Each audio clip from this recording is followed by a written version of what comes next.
బాపిరెడ్డి గారితో ఇంకో 2 సినిమాలు చేశాను. ఆ 2 సినిమాలు శోభన్ బాబు గారు. మొదటి సినిమా భార్యామణి, జయసుధ, శోభన్ బాబు గారు. అది కూడా మంచి హిట్, అబౌవ్ 50 days ఆడింది.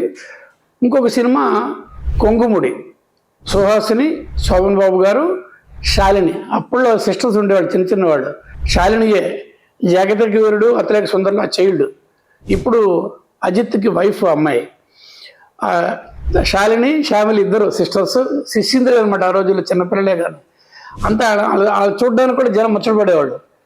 ఆ రెండవ సినిమా చేస్తున్నప్పుడు శాలిని ఎలాగుండేదంటే, రెడీ రెడీ అంటే ముందు సోహన్ బాబు డైలాగ్ వచ్చిందో కనుక్కోండి అని అలా అనేసి మొహమాటం లేకుండా అమ్మాయి ఇమీడియట్గా రెడీ అయిపోయింది. సోహన్ బాబు ఇంకా చూసుకుంటూ ఉండేవాళ్ళు.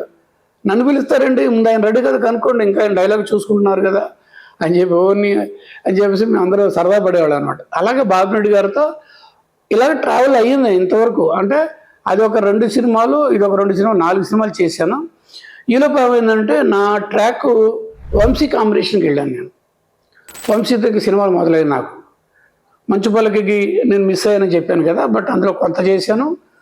ఆ తర్వాత ఏమో ఇంకా మొదలైన సితార్తో అవన్నీ ఫర్దర్గా వంశీతో నా జర్నీ చెప్తాను.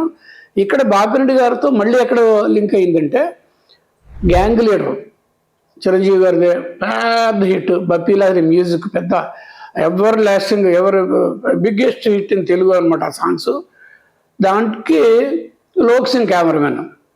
ఆ లోక్ సింగ్ కెమెరామెన్ అవ్వడం, ఎక్కడైనా గ్యాప్ వస్తే లోక్ సింగ్ నన్ను ప్రిఫర్ చేసేవాడు, బాపిరెడ్డి గారు అలాగే నన్ను ప్రిఫర్ చేస్తారు.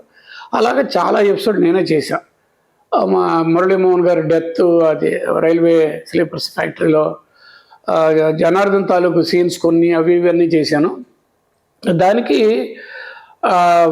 గ్యాంగ్ లీడర్ అనే సినిమా మళ్ళీ biggest hit. Nirmalamma, as it is Nirmalamma, family affairs, అందరూ ఫ్యామిలీ మెంబర్స్ మధ్యలో ఇదంతా చక్కటి సినిమా. దానికి బాపిరెడ్డి గారు 100 days సెలబ్రేషన్స్, ఊరు ఊరు ఊరు ఒక రోజున ఇక్కడి నుంచి అక్కడికి, అక్కడి నుంచి అక్కడికి, అక్కడి నుంచి అక్కడికి, ఏలూరు, తాడేపల్లిగూడెము, అలాగ అన్నీ చేసుకుంటూ ఆయన ఒక గొప్ప సెలబ్రేషన్స్ కూడా చేశారు. ఆయనే చేయగలరు ఇలాగ అంత మెటిక్యులస్ ప్లాన్ చేసుకుని. అలాగే నాకు గుర్తుండి ఆ టైంలో ఆయన ఒక సినిమా చేశారు చిరంజీవి గారితోనే, ఖైదీ నెంబర్ 786. బాపిరెడ్డి గారు ఓన్ బ్యానరే శ్యాంప్రసాద్ ఆర్ట్స్లోనే చిరంజీవి గారితో సినిమా చేశారు, ఖైదీ నెంబర్ 786. అది పెద్ద హిట్.